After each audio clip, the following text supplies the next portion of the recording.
Bonjour et bienvenue dans Politique et Éco, ravi de vous retrouver. Au programme de ce numéro, une question, les crises politiques et géopolitiques sont-elles les dernières convulsions d'un système économique occidental en fin de course? Pour répondre à ces questions et à toutes celles qui en découlent, notre invité Luc Laforêt. Bonjour monsieur. Bonjour monsieur Bergerot.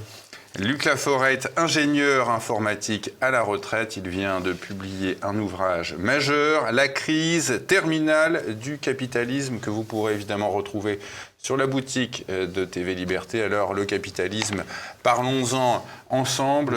Luc Laforêt, vous en proposez une définition: régime politique dans lequel la classe dominante est la haute bourgeoisie. Cette classe tire cette position sociale, économique et politique de l'accumulation de capital sous toutes ses formes. Mais quelle est la définition que vous donneriez de la haute bourgeoisie, monsieur ?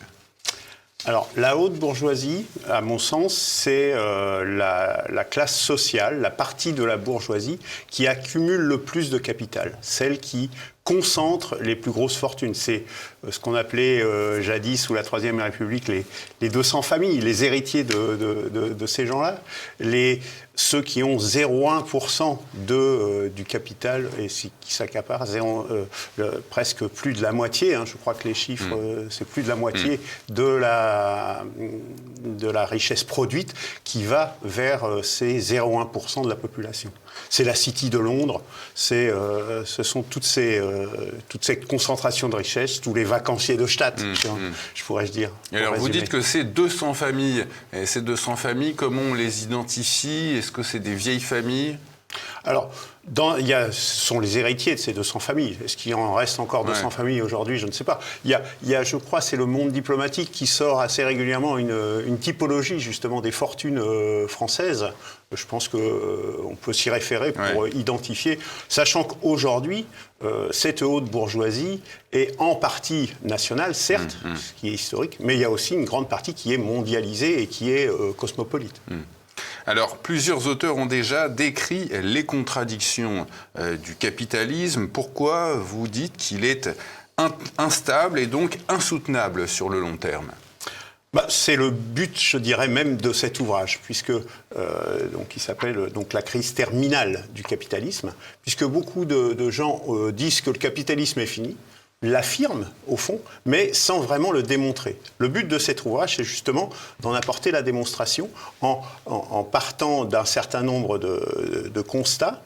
Pas toutes les contradictions, donc il y a des contradictions, je dirais, historiques du capitalisme, notamment celles relevées par Marx, des constatations, des contradictions également plus contemporaines, celles relevées notamment par Michel Clouscar. Et puis, le capitalisme est souple, c'est une de ses caractéristiques importantes, et donc il a mis en place un certain nombre de contournements. Et c'est la confrontation, en définitive, de ces contournements avec ces contradictions qui forme le fait que c'est une situation qui n'est pas durable. J'ai listé 10 contournements. Et la conclusion de mon analyse, c'est que chacun de ces contournements, conjugué avec ces contradictions, aboutit à une situation qui n'est pas durable. Alors, ces contradictions, vous dites qu'il y en a des classiques et des contemporaines. Est-ce que vous pouvez revenir sur ces contradictions ? Lister, les détailler. Alors, voilà, je ne les ai pas forcément toutes en tête, donc je renvoie au livre qui est très court. Vous citez les crises cycliques de surproduction, concentration du capital en monopole, avec prolétarisation des classes moyennes, augmentation des inégalités, et puis parmi les contemporaines, inéluctabilité de la décroissance à cause de la finitude des ressources, accélération de la succession des révolutions industrielles, etc. Émergence également d'alternatives radicales, donc que ça soit des alternatives nationalistes, comme par exemple, c'est peut-être un petit peu historique, comme Nasser ou le Venezuela aujourd'hui, ou plus radicales sur le plan politique, comme a été l'URSS et les autres révolutions socialistes, qui sont aujourd'hui, je dirais, des histoires qui datent du XXe siècle, mais qui sont dans lesquelles nous baignons encore aujourd'hui. Donc, parmi ces contradictions du capitalisme, vous citez la prééminence du capital financier au détriment des capitals industriels et fonciers d'autrefois. Absolument. Absolument, qui a complètement phagocyté toute la sphère capitalistique, au travers notamment des bourses et des capitalisations boursières qui dictent, je dirais, la politique industrielle aux entreprises. Bon, les entreprises emblématiques, c'est BlackRock, par exemple, donc qui sont que des capitaux financiers. Le président de Gaulle, lorsqu'il était à l'Élysée, avait, lors d'une conférence de presse, dit ceci du capitalisme. Le capitalisme dit, grâce au profit qui suscite l'initiative, fabriquons de plus en plus de richesses qui, en se répartissant par le libre marché, élèvent en somme le niveau du corps social tout entier. Seulement voilà, la propriété, la direction, le bénéfice des entreprises dans le système capitaliste n'appartient qu'au capital. Alors, ceux qui ne le possèdent pas se trouvent dans une sorte d'état d'aliénation à l'intérieur même de l'activité à laquelle ils contribuent. Non, le capitalisme, du point de vue de l'homme, n'offre pas de solution satisfaisante. Il n'y a rien à dire à cette phrase. Allez, j'ai regardé encore cette vidéo. J'invite les gens à regarder la vidéo tout entière qui dure une quinzaine de minutes que vous trouverez sur le site de l'INA. Il n'y a rien à ajouter à ça. Dans le sphère de la production, cette dépossession des outils de production par ceux qui les utilisent est une évidence, mais qui est déjà relevée depuis longtemps, je dirais, par Marx également. Ce qui est plus nouveau, je dirais, je compléterais cela par la sphère de la consommation, parce qu'on a la sphère de la production qui déshumanise les gens, mais il y a également la sphère de la consommation qui déshumanise les gens, avec des produits inutiles, des gadgets, et au fond, en s'appuyant sur ce que Michel Clouscar appelait l'idéologie du désir. Et donc, on vous lance sur les émotions plutôt que sur les sentiments, et donc, du coup, on va vous pousser à consommer des choses voire délétères pour vous-même, pour votre santé. Je dirais les vaccins avec des injonctions de consommation. Et je dirais les vaccins, pseudo-vaccins Covid-19 cochent toutes les cases de cette aliénation, y compris dans la sphère de la consommation, d'autant plus que les gens ne produisent plus eux-mêmes, ne font plus les choses eux-mêmes et achètent tout. On ajoute ça le crédit et puis le démodé, et bien là vous avez quelqu'un qui est complètement enchâssé dans l'économie de marché, donc des gens complètement aliénés. Alors face à ces contradictions, crise cyclique de surproduction, concentration du capital en monopole, vous observez donc que le capitalisme a déployé toute une batterie de réponses pour les contourner et se maintenir, comme l'immigration, l'augmentation de la productivité, les délocalisations, mais ces contournements, vous ne les trouvez pas irréversibles? Alors, il y a un certain nombre effectivement, il y a un certain nombre de contournements qui ont été mis en place. Vous avez cité notamment l'immigration. Mais il y en a qui vont conduire à des situations non durables. Et je n'ai retenu que ceux-ci dans mon analyse pour démontrer le caractère non durable. Il y a un certain nombre de contournements qui existent, qui vont ne participer que de façon indirecte, qui seraient éventuellement soit réversibles, soit qui ne remettraient pas en cause le système capitaliste. Prenons l'immigration, typiquement. Pourquoi je ne l'ai pas retenu en première instance, je dirais, c'est qu'en tant que tel, on pourrait remplacer la population française par une population, je ne sais pas, russe, admettons. Mais est-ce que ça changerait fondamentalement le fonctionnement du capitalisme? Non. Ce sera des effets indirects. Par exemple, peut-être avec des changements de culture, des choses comme ça, qui vont créer des clashs et qui vont faire. Mais on est plus dans l'indirect. Je me suis, pour que le discours soit convaincant, soit le plus factuel et non contestable possible, j'ai essayé de retenir que les contournements, rock solide. Alors justement, parmi ces contournements nihilistes, dites-vous, vous citez l'impérialisme, c'est la traduction économique du courant néoconservateur aux États-Unis, une stratégie politique qui a abouti à l'émergence et au développement des BRICS, le mouvement des BRICS, Brésil, Russie, Inde, Chine, Afrique du Sud et d'autres qui les ont rejoints, dont la première valeur est le respect de la souveraineté des nations. Alors comment les États-Unis gèrent-ils le recul de leur hégémonie? Alors, si on refait un petit historique, on a en fait deux courants néolibéraux qui sont historiquement issus de la crise de 1929. Celui qui a pris le pouvoir à partir des années 70, avec Reagan, Thatcher et compagnie, Biden qui en est l'instance, je dirais, la plus récente, ou l'Union européenne, ce néolibéralisme-là prône ce que j'appelle un homo marchandicus, c'est-à-dire un homme flexible, adaptable, corvéable à merci, ou qui suit des injonctions de consommation également, c'est-à-dire avec les modes, etc., il va suivre ces injonctions de consommation. C'est un homme fluide, flexible, je dirais, l'homme Uber, le migrant Uber est complètement l'archétype de cet homme fluide, sans culture, sans passé, sans racines. Ça, c'est le courant, libéral-libertaire. Non, oui, libéral-libertaire, je dirais version A. Moi, je l'appelle version A. Et il y a la version B, qui est incarnée notamment aux États-Unis par Trump, qui est le courant libertarien, qui est aussi libéral-libertaire, mais qui, lui, en définitive, et surtout dans le cas de Trump, autant la première version de l'homo marchandicus vise un marché globalisé, mondialisé complètement. Trump, qui est quand même un entrepreneur local aux États-Unis, qui repose, sa fortune repose sur l'immobilier américain, c'est très important. Donc il est une émanation de cette bourgeoisie nationale, haute bourgeoisie nationale. Eux, ils subissent les conséquences de cette mondialisation, notamment au travers des émeutes, quand leur magasin est pillé, par exemple. Et donc il y a une réaction par rapport à ça. Je dirais qu'il y a une alliance conjoncturelle entre les libertariens et Trump, actuellement. Une alliance d'ailleurs qui est un peu bancale, on le voit avec le départ d'Elon Musk de son gouvernement très rapidement en définitive. Mais sur l'impérialisme comme technique de contournement du capitalisme. Oui. Alors, du coup, qu'est-ce qui se passe ? La crise du capitalisme, elle vient dans les contradictions, je cite notamment la surproduction. C'est-à-dire qu'il faut trouver des débouchés à ces marchés. Puis les capitaux, en s'accumulant, il faut qu'ils trouvent également des débouchés, des endroits où s'investir. Et donc, il y a deux manières de faire. C'est-à-dire, il y a l'expansion géographique. Donc, il faut que la sphère du capitalisme s'étende le plus possible sur la planète. Donc, c'est tous les aspects, toutes les guerres qui sont déclenchées pour ça et tous les régimes qui empêchent, qui sont gênants sur cette marche sont renversés. Donc ça, c'est la première chose. Et la deuxième chose, c'est l'expansion dans le domaine des nouveaux produits, justement, au travers de l'idéologie du désir, des transgressions, qui va ouvrir des nouveaux marchés sur des choses qui n'existaient pas auparavant. On peut parler, par exemple, de la chirurgie esthétique ou de ce genre de choses. Alors, Trump, pour revenir à votre question, Trump, en définitive, quelle est sa politique ? Sa politique, c'est de prendre acte, comme le dit Emmanuel Todd, de la défaite de l'Occident. C'est-à-dire que, en fait, c'est l'administrateur, entre guillemets, de faillite.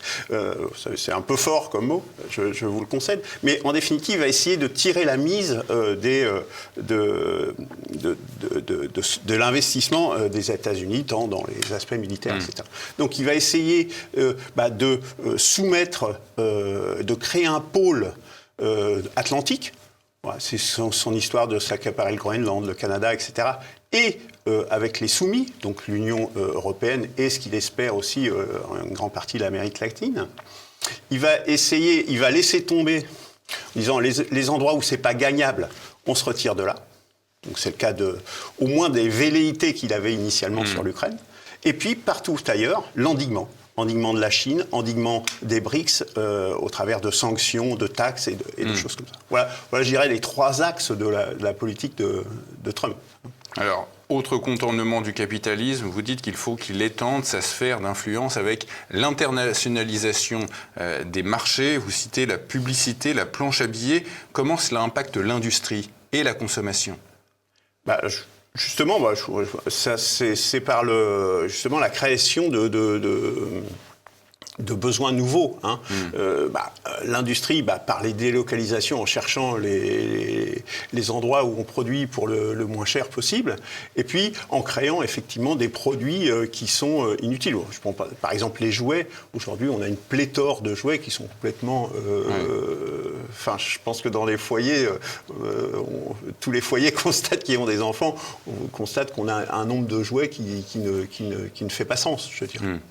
Alors, Pour se maintenir en place, vous dites que le capitalisme a installé ce que Georges Lukács, que vous citez, appelle la destruction de la raison. Alors, est-ce que vous pouvez revenir sur cette notion? D'où vient cette régression?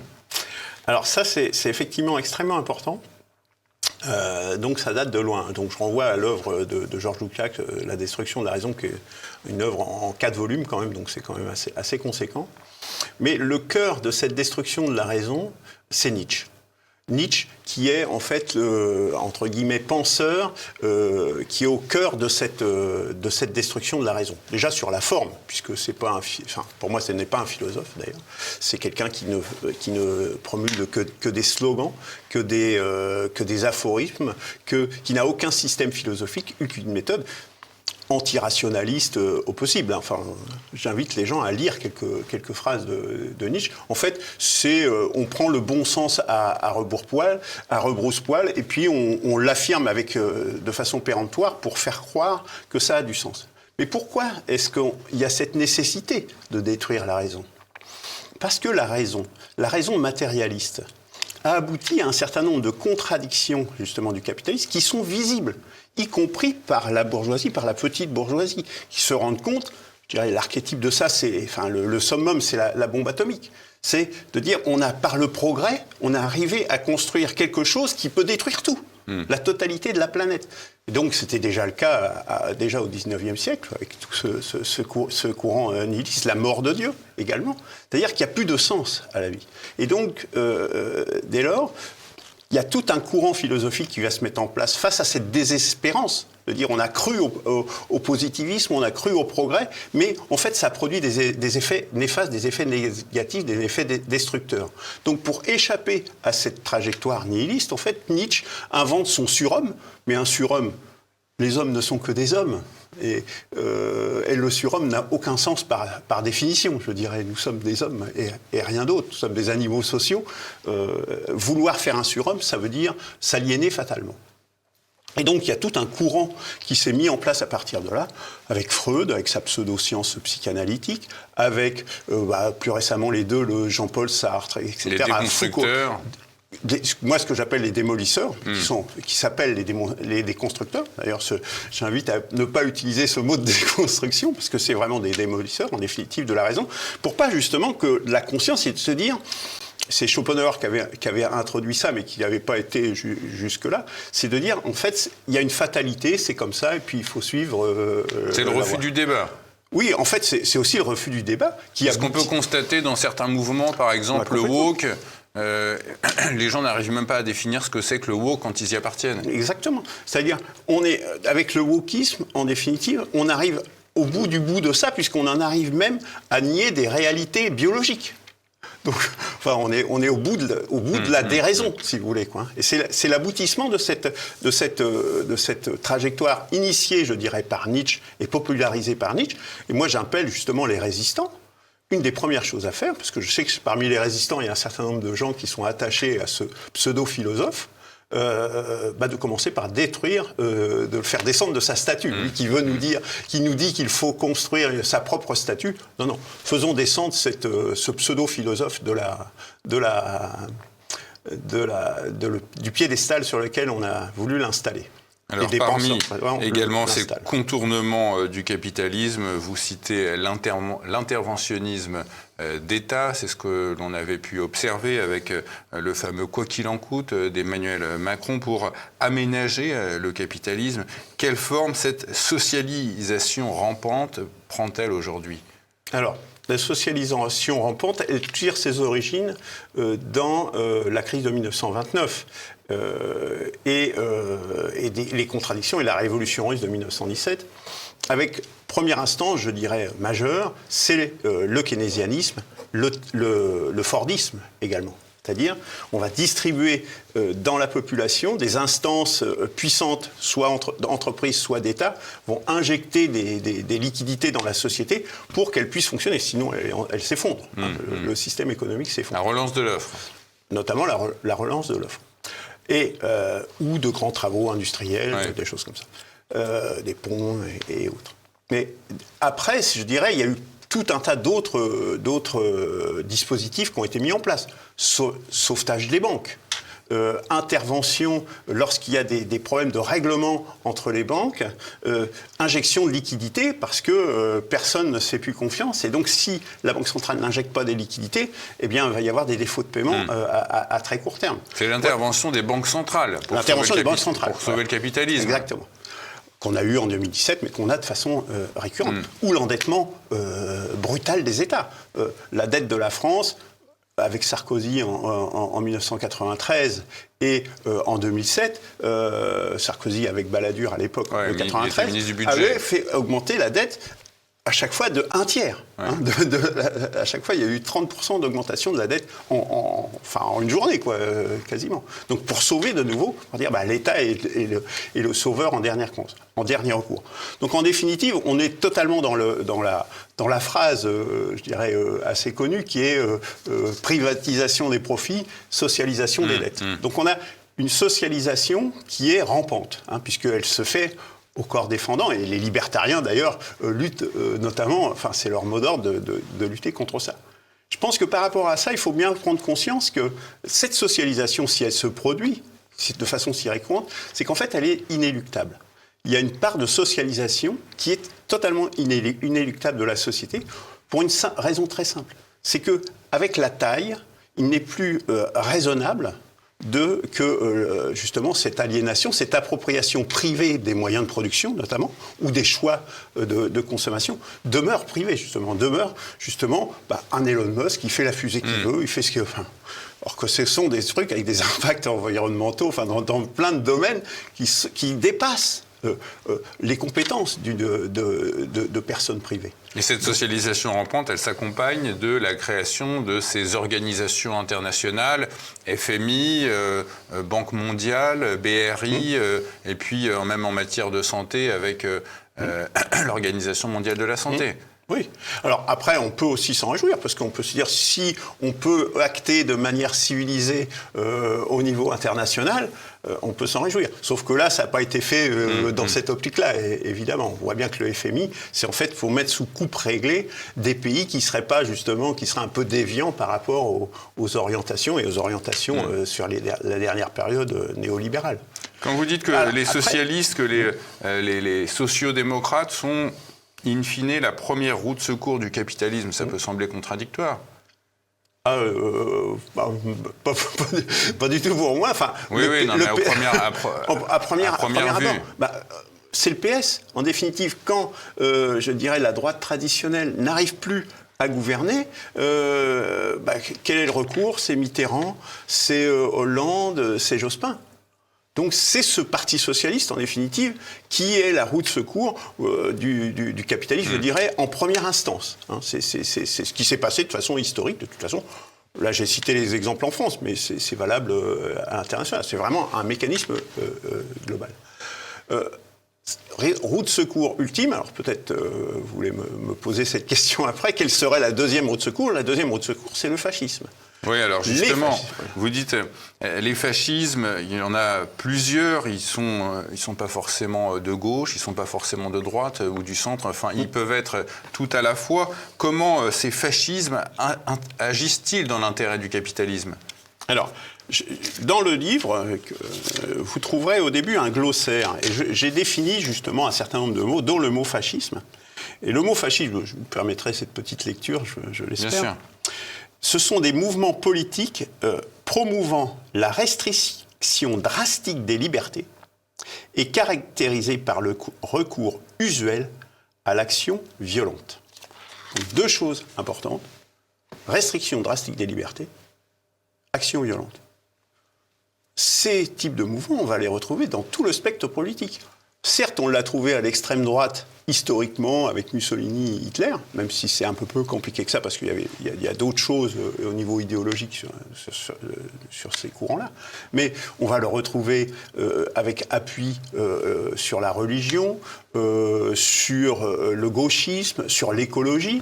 En définitive, c'est l'occasion qui fait le larron, je dirais. Le capitalisme se saisit et promeut ces mouvements extrémistes prêts à faire le coup de poing, parce que c'est ça en définitive en Ukraine aujourd'hui, c'est-à-dire avec le coup d'État du Maïdan, Ils sont prêts à faire le coup de poing, ils sont prêts et donc on va les financer, donc ils vont recruter des gens et ils vont pouvoir, ou en Syrie avec le pouvoir qui est actuellement installé, Al-Joulani, qui est tout à fait dans cette optique-là. Mais en France, nous avons Marine Tondelier ou Sandrine Rousseau, qui sont des personnes qui n'hésitent pas à vouloir restreindre toutes les libertés de façon drastique. Puis on voit bien qu'il y a des courants écologistes qui sont prêts également à faire le coup de poing. On est complètement dans cette chose-là.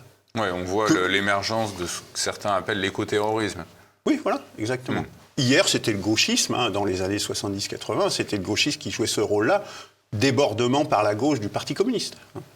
Alors, vous citiez l'émergence de ce courant néolibéral avec à l'intérieur deux sous-courants, le mouvement libéral-libertaire, dans lequel on pourrait ranger Emmanuel Macron, et puis le mouvement libertarien avec Donald Trump. Deux mouvements qui sont antagonistes. Comment est-ce que vous expliquez de quoi cela est le message, cet antagonisme, à l'intérieur même du néolibéralisme? Alors, à l'intérieur du néolibéralisme, à l'intérieur, je dirais, parce que moi, à la base, j'ai une formation marxiste et je pense que l'analyse marxiste est valable en termes de classe sociale. Et effectivement, pour moi, ce sont pas deux idéologies avant tout. Ce sont avant tout deux branches de la haute bourgeoisie qui s'opposent. C'est-à-dire la haute bourgeoisie mondialisée, et d'autre part, une haute bourgeoisie plutôt nationale. J'ai tracé le portrait tout à l'heure avec Trump. Donc, effectivement, les libertariens, ils sont actuellement alliés avec Trump, plus ou moins. Donc c'est un contournement en fait du capitalisme. Le capitalisme s'organise pour montrer à la population, vous voyez, vous avez le choix entre ces deux personnes-là, alors qu'elles sont toutes les deux pour l'idéologie capitaliste. Ils sont tous les deux pour le capitalisme, ils sont tous les deux des libéraux libertaires, certes, mais ils ont quand même des intérêts quand même qui sont très divergents. Et moi, je pense que c'est une divergence qui est tout à fait... Parce que la prospérité de l'un se fait quand même au détriment de la prospérité de l'autre.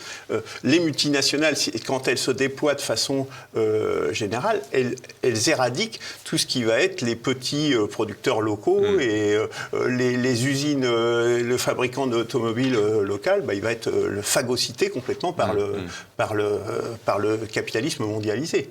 Et puis, d'un autre côté, je dirais, les libertariens ont aussi une conscience plus importante des dégâts sur la société que produit le néolibéralisme. L'homme nouveau, homo marchandicus, dont je parlais tout à l'heure, ils ont conscience de ça, ils voient les conséquences et ils se disent, mais attendez, on va dans le mur là. Je vous renvoie par exemple à la chaîne DME en direct, peut-être que sur la chaîne YouTube, c'est l'archétype de ça, de cette dichotomie, je dirais.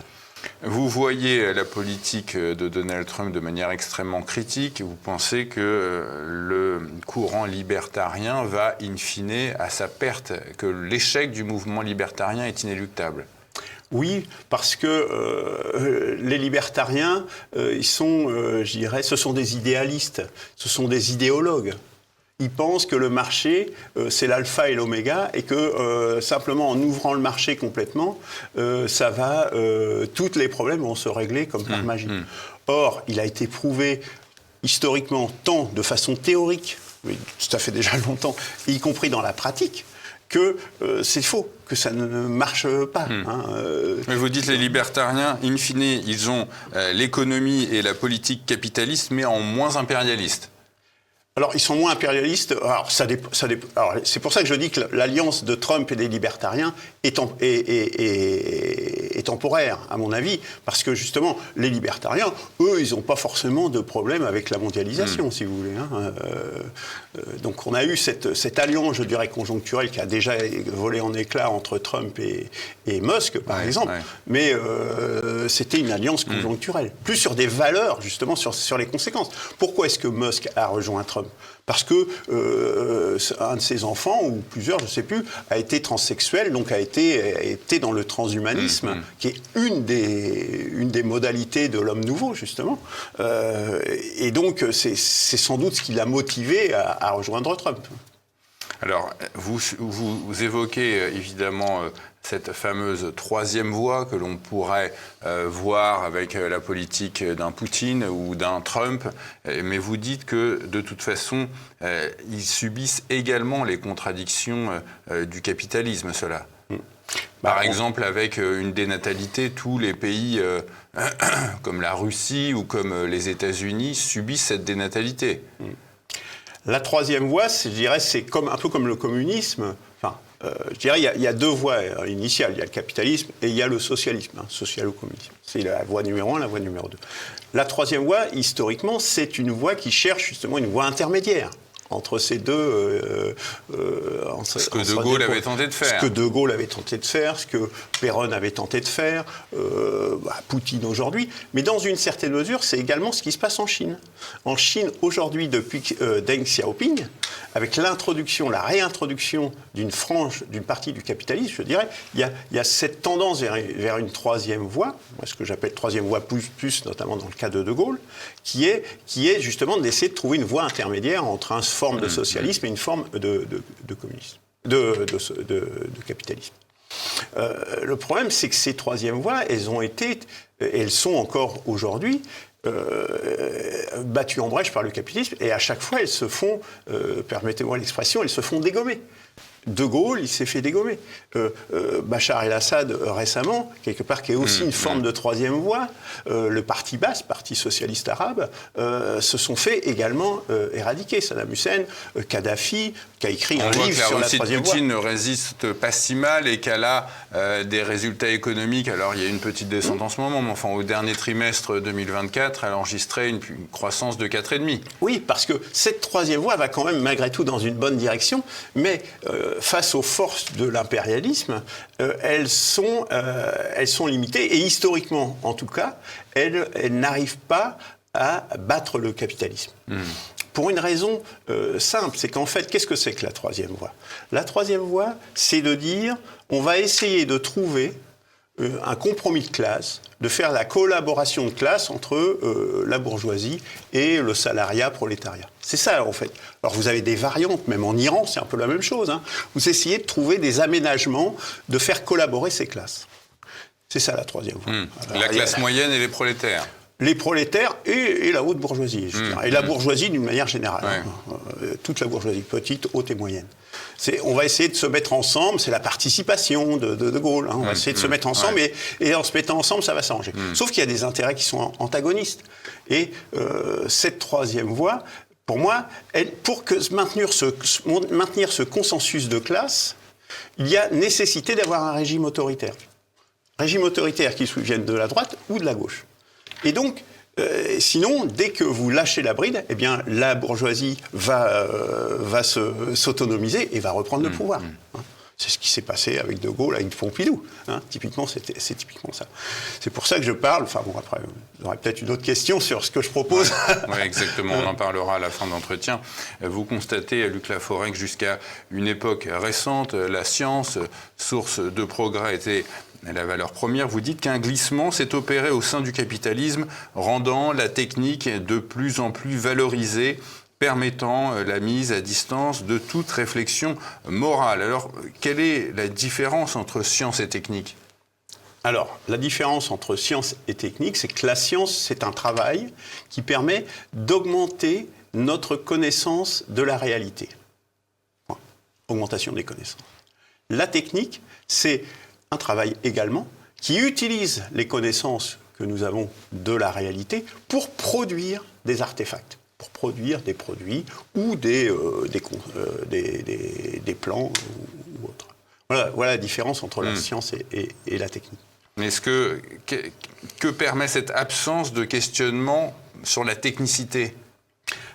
Du coup, hier, c'était des gens comme Marie Curie ou de grands scientifiques, justement, qui étaient mis, ou Einstein, qui étaient mis en avant. Aujourd'hui, les vedettes, c'est Elon Musk, c'est Bill Gates. On voit bien que, par ces exemples, qu'on n'est pas au même niveau de... j'ai osé le mot, de qualité de personne, je dirais, de qualité philosophique.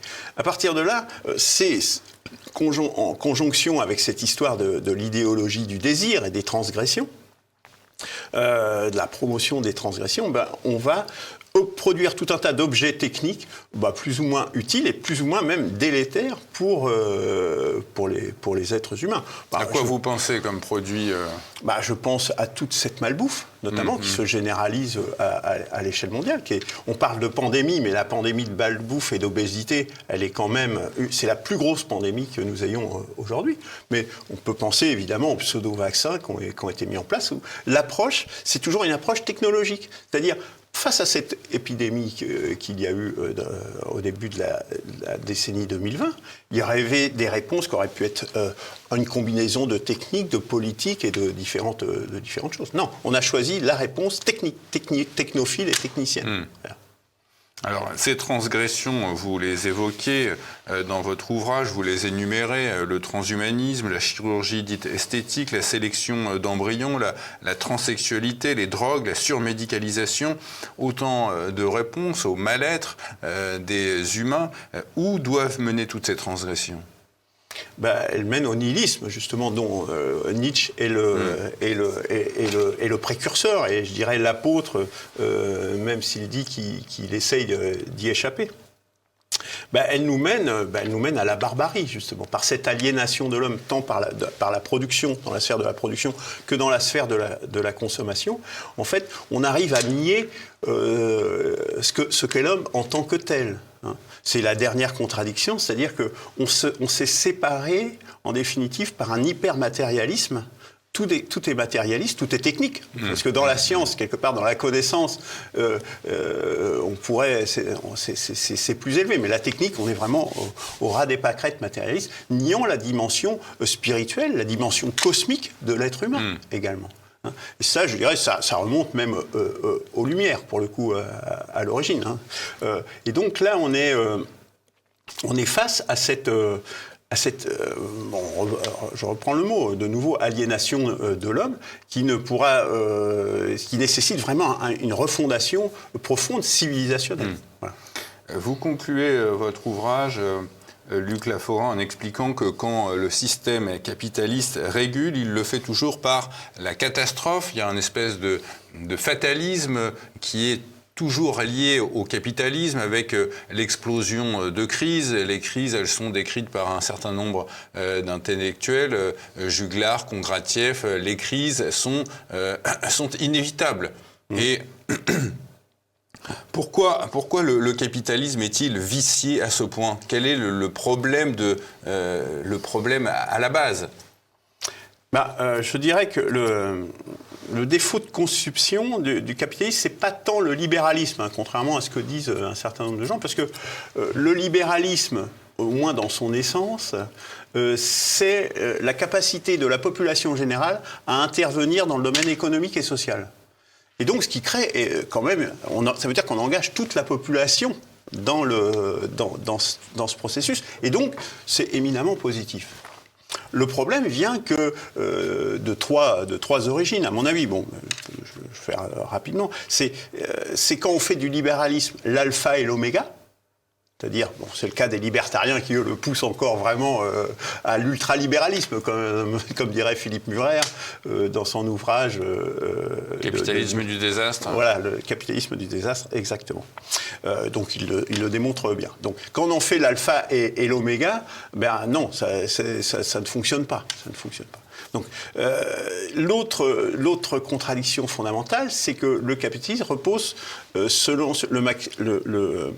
le schéma capital, marchandise, capital, décrit par Karl Marx, qui dit en fait, on ne produit pas des produits pour qu'ils soient utiles à l'humanité, mais on produit des produits uniquement comme intermédiaires pour accumuler du capital sans fin.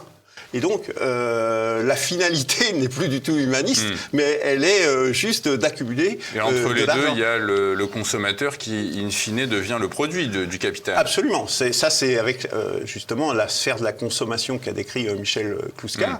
En fait, nous sommes devenus les instruments de nos propres instruments, comme dirait Gunther Anders. C'est-à-dire que nous sommes des objets, les moyens pour les objets de se répliquer par ce processus. Et puis, à la fin, troisième deuxième contradiction, c'est une dépossession massive de la population qui, certes, peut agir dans la société, au moins en théorie libérale, mais au fond est dépossédée des moyens de production et dépossédée également des choix véritables des produits qui sont en fait là simplement pour exciter un désir fabriqué par la mode, notamment par le mondain, aura dit Kluskar. Et donc, à partir de là, on a des inégalités qui sont explosives et une aliénation de l'homme par le travail et par la marchandise. Bon, on dirait exploitation de l'homme par l'homme, puis exploitation de l'homme par sa consommation également. Donc, c'est un matérialisme exclusif et qui, justement, nie le besoin, notamment de spiritualité et de sentimentalité, qui sont complètement évacués parce que ça ne rapporte rien. Parce que ça ne rapporte rien en termes de profit. Ça ne rapporte rien au capital. Alors, en termes de sentimentalité, voilà, on est dans l'émotion, on n'est plus dans la sentimentalité. On voit tous ces clips sexualisés au possible. Voilà, on n'est que dans le désir, pas dans le sentiment. Ouais. Voilà, effectivement. Alors, vous dites qu'après l'échec des libertariens, des Trump, des Poutine, il ne restera plus comme recours au capitalisme que le fascisme nu. Alors, est-ce que, selon vous, le fascisme est le stade terminal du capitalisme ? Alors, j'aurais pas forcément mis Trump et Poutine dans les libertariens, mais bon, pour répondre précisément à votre question, pour moi, je dirais, je sais pas, je suis pas devin sur ce que va être l'avenir. Ce que je vois, c'est qu'on est déjà dans la barbarie et on s'y enfonce. Après, de plus en plus chaque jour, je dirais. Il y a deux options, deux attracteurs quelque part. Premier attracteur, je dirais, c'est retour à une société pré-capitaliste. Et donc avec une tendance notamment, une tendance peut-être à l'islamisation notamment, qui serait le pendant de cette instauration d'un tyran, qui justifierait ces tyrans à arriver au pouvoir. Donc c'est une des trajectoires, un des attracteurs possibles. Je ne dis pas que c'est exactement comme ça que ça se passerait, mais c'est un des attracteurs.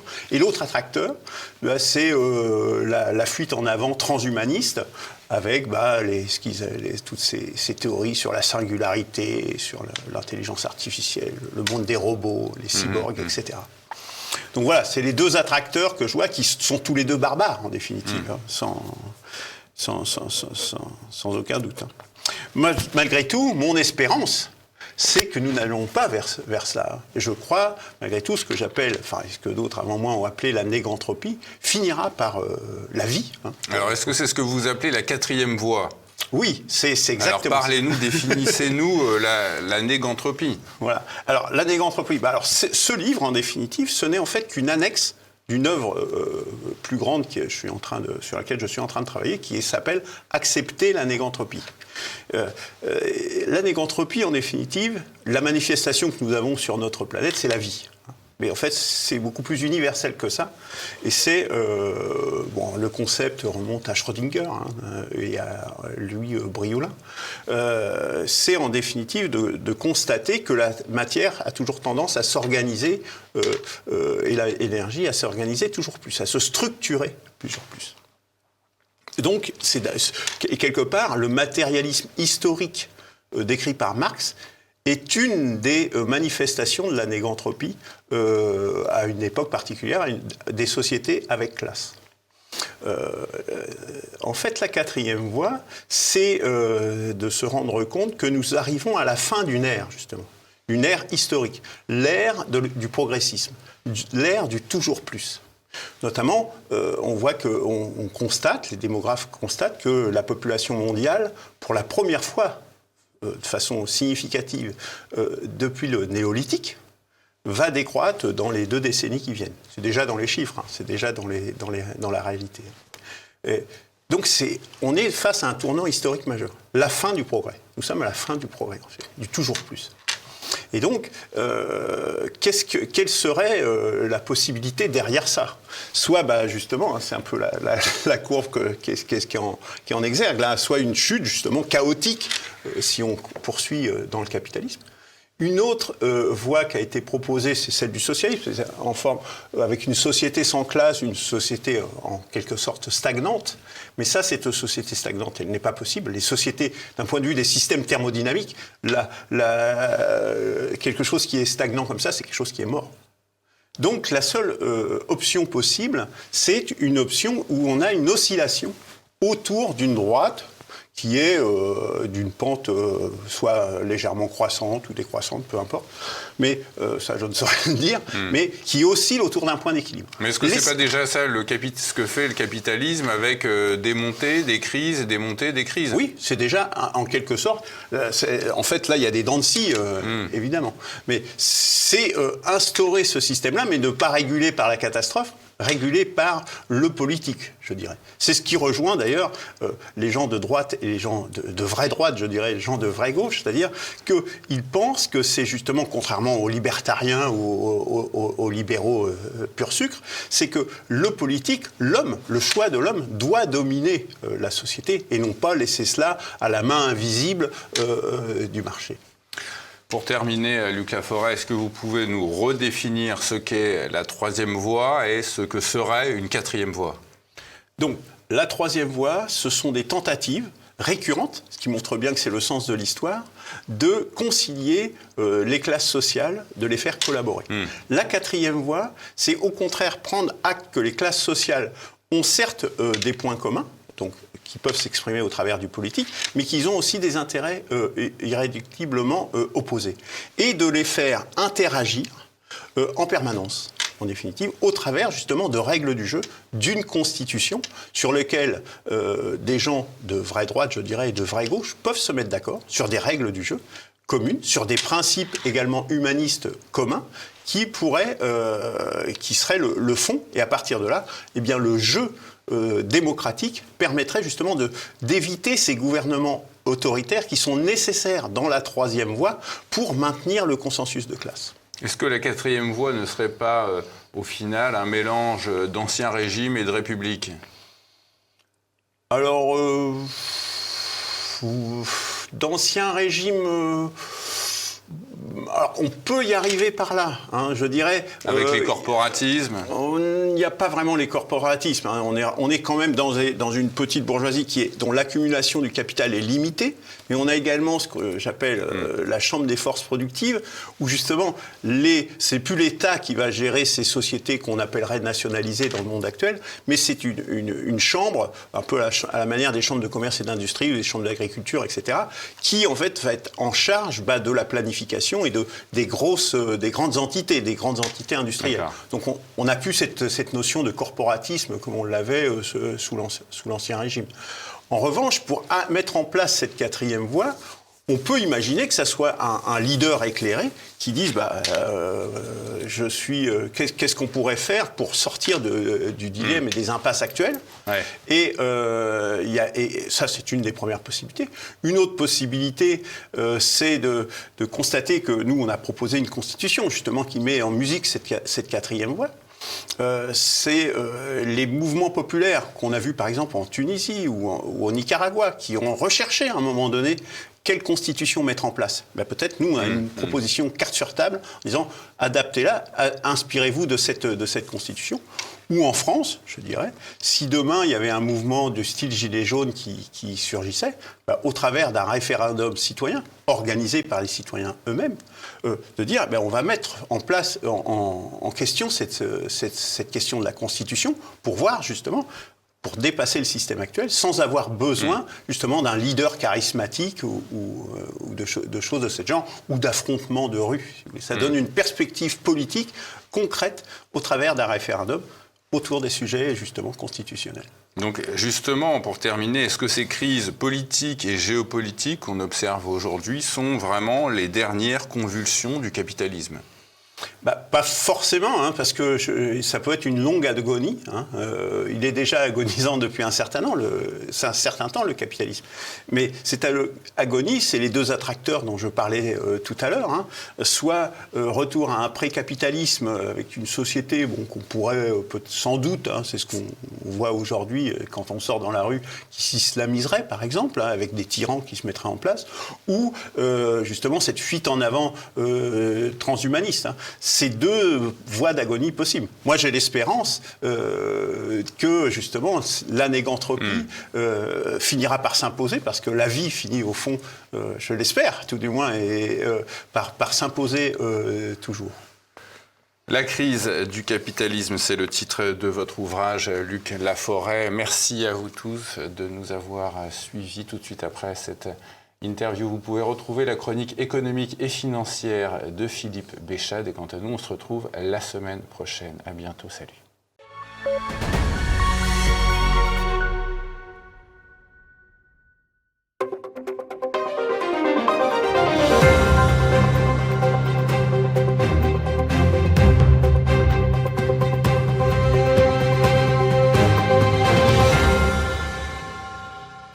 Bonjour et bienvenue pour cette synthèse hebdomadaire de l'actualité économique et géopolitique en mode affranchi. Et je salue tous les abonnés de TV Liberté pour cet épisode que je vais intituler « Ne pas réduire les dépenses, augmenter l'incompétence ».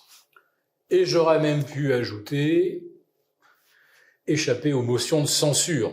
Ce qui semble être en fait le point fort de Monsieur François Bayrou, sachant que la médecine, ça n'a pas l'air d'être, on va dire, sa meilleure zone de confort. En effet, il a évoqué le fait que 75% des gens en réanimation ne seraient pas vaccinés. Vaccinés contre quoi? Contre la grippe, la période estivale, est celle où on n'en détecte quasiment aucune. Alors, pas vacciné en réa, y aurait-il un vaccin qui nous protège, par exemple, des AVC, des embolies, ce qui statistiquement est la première source de prise en charge en réanimation. Ensuite, il y a évidemment les accidentés, voiture, moto. Alors moi qui suis motard, j'attends de connaître quel est le vaccin qui va me protéger en cas d'accident et qui m'évitera la réanimation. Je vais poursuivre sur le registre médical parce que, allez, ouais, autant entrer tout de suite dans les sujets les plus scandaleux. On parle de réduire la prise en charge des longues maladies. Que les maladies se fassent une raison, au-delà de 3 ans ou au-delà de 4 ans, elles cesseront d'être prises en charge. Donc les longues maladies sont priées de s'arrêter. Je vais m'adresser particulièrement au diabète ou à l'hypertension. Attention, le gouvernement vous a dans le collimateur. Et puis il y aura également l'éventuel déremboursement de médicaments, augmentation du forfait, doublement du forfait. On passe de 50 à 100 €. Alors, dans le titre de cette chronique, j'ai dit on ne fait pas les réductions de dépenses qu'on devrait. Ben oui, car dans les annonces de Monsieur Bayrou, on ne voit pas bien, à part quelques mesures cosmétiques sur les fameuses agences d'État. Il y en a 1200. Certains pensent qu'en les réduisant de moitié, on ne perdrait pas grand-chose. La plupart des agences ou des comités d'experts ne produisent d'ailleurs pas de rapport. Alors heureusement, on a quand même eu le commissariat au plan de Monsieur Bayrou qui a produit, je crois, 6 rapports en 3 ans. Un rapport étant facturé 2 millions d'euros, je vous le dis, c'est le rapport d'activité le plus cher d'Europe. Bon, à se demander si Monsieur Bayrou, son commissariat au plan, c'était pas en fait son plan, c'était de devenir commissaire. Pas d'économie, en tout cas, du côté du millefeuille administratif. Pas de réduction de la contribution de la France au budget de l'Europe, qui est ultra déficitaire, puisque ça tourne entre 9,5 et 12,5 milliards d'euros. La France verse par exemple 28 et ne reçoit que 15 ou 16. Et on nous explique que nos agriculteurs sont les plus subventionnés d'Europe. Oui.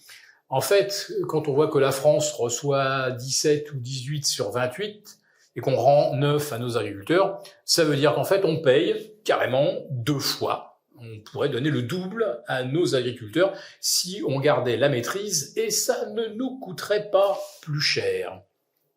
Quant à la suppression des jours fériés, vous l'avez compris, c'est un petit peu la mesure qui fait le buzz et qui sert à masquer ce dont je vous parlais en préambule, à savoir le déremboursement des médicaments, la non prise en charge des longues maladies et également la fameuse année blanche qui signifie que les pensions et les retraites ne sont pas revalorisées, ce qui signifie également qu'on n'ajuste pas non plus les revenus fiscalisés. Alors ça ne concerne que 45% des Français, c'est vrai, mais tout de même pour ceux-là, ceux qui sont assujettis à l'impôt, on va faire comme si l'inflation n'existait pas. Donc, proportionnellement, vous serez plus imposés. Quant à l'incompétence que j'évoquais, je crois que vous me voyez peut-être venir, la nomination de Najat Vallaud-Belkacem à la Cour des comptes, poste généralement réservé à des énarques sortis majors ayant intégré l'inspection des finances, puis des commissions encore plus élitistes et exclusives. Najat Vallaud-Belkacem n'a aucune compétence pour le poste. D'ailleurs, il lui sera donc attribué 2 adjoints pour faire son travail, pour qu'elle fasse le moins de bêtises possible. Pourrait-on lui suggérer carrément de ne pas se rendre à la Cour des comptes? Ça lui évitera de faire des bourdes. Ça ne coûtera que environ 200 000 euros aux Français pour financer son salaire. Alors moi, j'ai une requête également. J'aimerais bien être nommé sous-directeur de l'Agence française de la sécurité nucléaire, parce que je n'y connais strictement rien, et je me verrais bien, moi aussi, toucher 100 000 euros avec 2 adjoints qui font le taf à ma place. Je crois que je vais m'arrêter là, sinon je vais m'énerver. Nous avons conçu à votre attention un rapport spécial que vous obtiendrez gratuitement en cliquant dans le lien en description de cette vidéo. Un rapport spécial qui analyse toutes les conséquences économiques, financières et patrimoniales. Et bien sûr, ce rapport vous offre également des mesures, des initiatives à mettre en place très rapidement pour protéger votre épargne, celle de vos proches. Tout ça donc dans un rapport gratuit que vous obtenez en cliquant en bas de cette vidéo.